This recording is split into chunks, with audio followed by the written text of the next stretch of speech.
2021 has been moving by pretty fast. You don't stop and look around once in a while, you might miss it.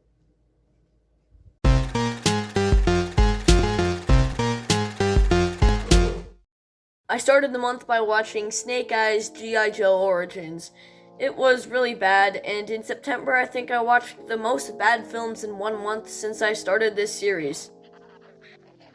Then I watched a bunch of M. Night Shyamalan films, preparing for my M. Night Shyamalan ranking, which has already uploaded on my channel, so if you want, you can go watch it. Then on the 8th, I watched Pooh's Heffalump Halloween movie. Was it a little too early for Halloween movies on the 8th? Maybe, but in the entire month of September, I was really excited for October and everything I do leading up to Halloween, so I'm glad it's finally here. In fact, I made my Halloween music playlist before I even watched this. This movie wasn't on my list of movies I wanted to watch in October, but when I was younger, I really loved it, so I wanted to watch it again. I've seen this movie so many times, and it's a very nostalgic film for me. It's a really Halloween-y movie, and I think it's really good. I'm glad the spooky season is officially starting, and I think that this October will be really fun. Next, I watched Paw Patrol The Movie. Paw Patrol The Movie is a movie totally not on my radar, but it was easily my most anticipated movie of the year, so of course I couldn't live with myself if I didn't watch it. That was a joke, don't take it seriously. Moving on. Actually, this was a movie I wasn't excited to watch at all, but I did anyways, and it was okay. The animation is pretty good, and the voice acting was decent, but like I said, this just wasn't a movie that I would just watch on any given day. I only watched it because it was a 2021 new release, and I can't say I liked it. After that, I watched Reminiscence. Reminiscence was a film in which the trailers were way better than the actual movie. It also had a pretty solid cast and crew, yet somehow it ends up being a bland and messy sci-fi flick. It has a nice look to it, but it's all really boring. The visuals are pretty great, and Hugh Jackman does the best he can, but this is still a mixed movie that's just okay. I wanted it to be better, but it just wasn't very good. It's really been an up and down year for Warner Brothers. There are some great movies like Zack Snyder's Justice League, but there are some bad or mixed films like this. Next up, I watched Scott Pilgrim vs. the World. Super disappointing.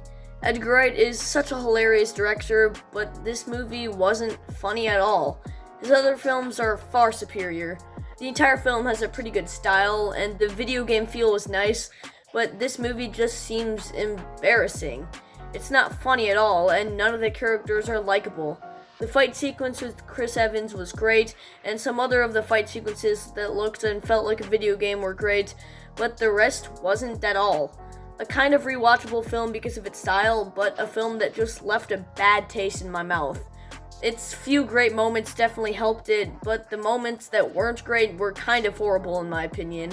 That makes for a really mixed film that is only okay, edging bad. But hey, at least I've finished Edgar Wright's filmography. That is, until Last Night in Soho comes out. Then I redeemed myself from the bad movie streak by watching Ferris Bueller's Day Off. My Blu-ray steelbook of this is so awesome. Then I watched Dead Men Don't Wear Plaid, a movie I didn't even know existed until I got it for my birthday. But I'm glad I did because it was pretty good. I like that it is basically an homage to a bunch of film noirs from the 1940s and 1950s, and some of it is pretty funny. It was mostly the verbal jokes that got some chuckles out of me, which can be said for most films starring Steve Martin. There were some jokes in which I will admit I didn't find very funny, but this was still just a solid Steve Martin comedy that was pretty good. On the 15th, I watched The Jerk. The Jerk has Steve Martin being as Steve Martin-y as he can be. It's truly a really funny movie that has quotable lines that were delivered amazingly by him. Really, the only thing I didn't like about it was how it was all over the place and sometimes maybe a bit too over the top, which brought my score down quite a bit. I will say, however, that it's a really enjoyable watch and you never really get tired of Steve Martin. There were also some side plots that I didn't particularly like, but this is still a really funny classic comedy. The next day, I watched Vivo. Vivo is a colorful and visually stunning film that never drags. It just isn't really a compelling film with a particularly great plot. The voice acting is good, and I really liked the music too. 2021 has been the year for Lin-Manuel Miranda. He had one of his musicals turned into a film. He's making his voice acting debut with this, and his directorial debut with the upcoming film Tick, Tick, Boom, a musical starring Andrew Garfield. I will say this movie did have some really good emotional moments, including certain characters, and it did have some pretty good character arcs. I recommend this to musical fans because it's a fun animated film that I had a pretty good time with. After that, I watched Adventures in Babysitting. It's an 80s comedy that was brought to us by the director of Home Alone, Home Alone 2, Harry Potter and the Sorcerer's Stone, Harry Potter and the Chamber of Secrets, and Mrs. Doubtfire. He made all of those after this, but that doesn't change the fact that he's a great director.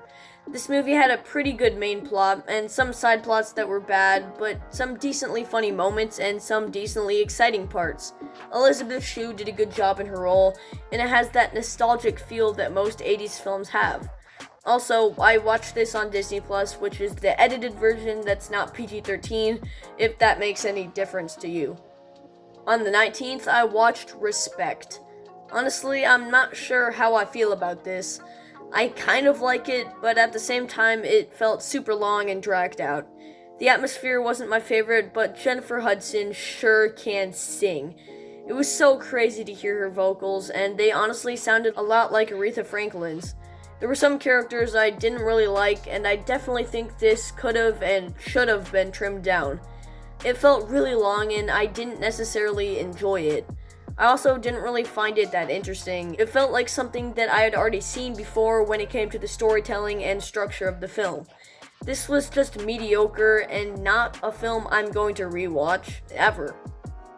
Then I watched Spirited Away. This movie was split right down the middle for me. The first half was a solid 7 out of 10, but then the second half was more like a 4 out of 10. And then the average of that would be a 5.5, but I'd rather have it at a 6 because I did kind of like it. The animation was really good. It just wasn't really my type of style, so I wasn't a huge fan of it. But it was very well done. Like some people say, it does feel like a bunch of randomness at points, but I did enjoy the ending, and the musical score was very good in my opinion. I'm probably going to watch some more Ghibli soon, and honestly, I'm looking forward to it. I feel like I'll like some of the films, and I'm excited for the future. I can't say I liked this movie a lot, but I did kind of like it, and it wasn't bad. It's just okay for me, and I wouldn't mind watching it again. Next, I watched The King's Speech. Am I mad that a movie like The Social Network lost Best Picture to The King's Speech? No, not at all. Is The Social Network maybe a little better? Yes, definitely. But The King's Speech is still a very good period piece with an interesting topic surrounding King George VI, who was a king of England with a stammering problem. The film was very enjoyable with a great script and phenomenal performances. Colin Firth and Geoffrey Rush gave absolutely amazing performances, and I do think Colin Firth deserved the Best Actor award he got from the Academy, because he gave a great performance. I'm very slowly making my way through the Best Picture winners. I'm only at about 7, but The King's Speech was great and did deserve its win in my eyes. On the 22nd, I watched Grave of the Fireflies. I normally do not like the style of animation in anime films, but this animation worked very well. I feel like this film wouldn't have worked as well with any other style of animation. This movie also just hits the emotions perfectly. The ending was so incredibly sad, and that's even coming from an animated movie.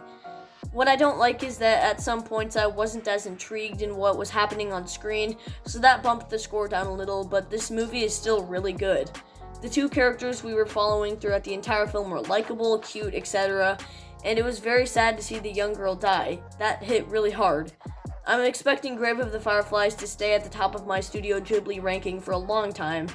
I know I've only seen 2, but I'm planning on seeing more, and I don't know if they'll top this. Right now, this is only a 7.5 out of 10, but I don't see any other Ghibli film replacing this. After that, I watched Cry Macho. Honestly, this was just a boring western. I respect Clint Eastwood for being in his 90s and starring and directing in a film, but I didn't really like the film. His performance was great, though. I honestly don't have much to say. This was just boring, and I didn't care all that much about it. Then in the theater, I saw Dear Evan Hansen. Dear Evan Hansen was a musical I had little to no knowledge of, but once the trailer for the movie came out, I instantly wanted to see it. The movie, not the musical. As you would expect from Benj Blasek and Justin Paul, the music is amazing and is performed so well, especially by Ben Platt.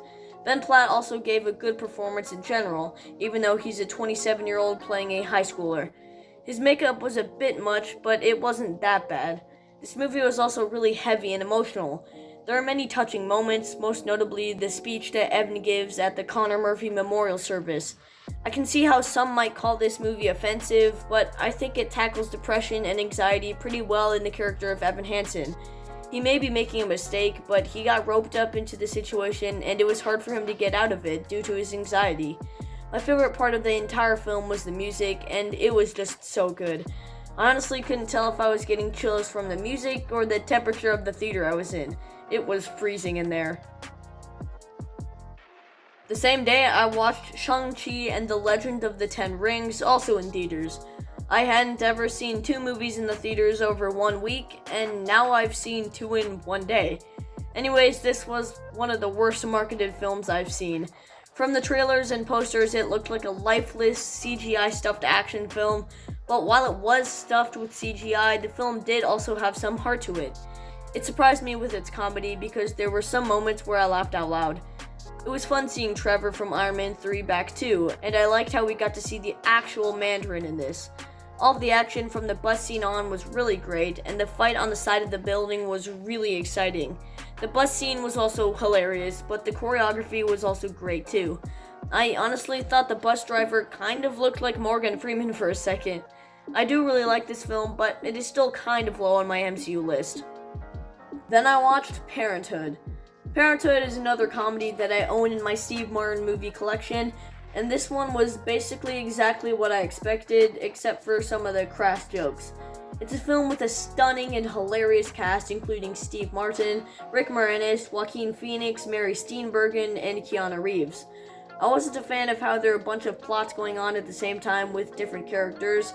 I get that it was supposed to show the different stages of parenthood, but some of them felt very underdeveloped and underused. They got Rick Moranis' talent and then gave him very little screen time in a plotline that felt shoehorned into the film. The plotline I did really like, however, was the one about Steve Martin and his son. That one felt a lot more real and funny, and that one is the one I enjoyed the most.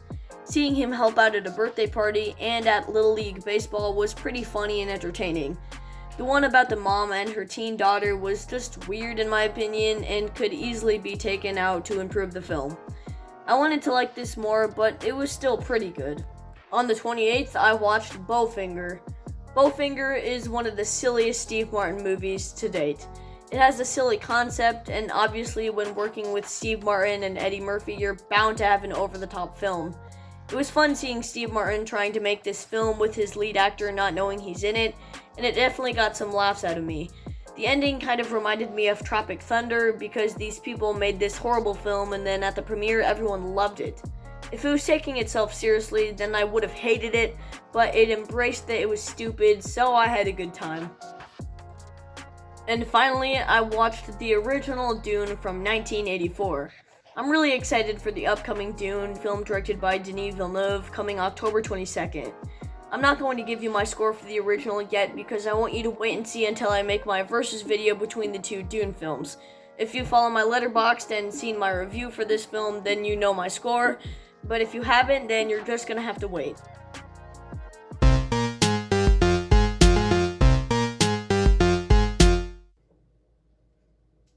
You're still here? It's over. Go. Go.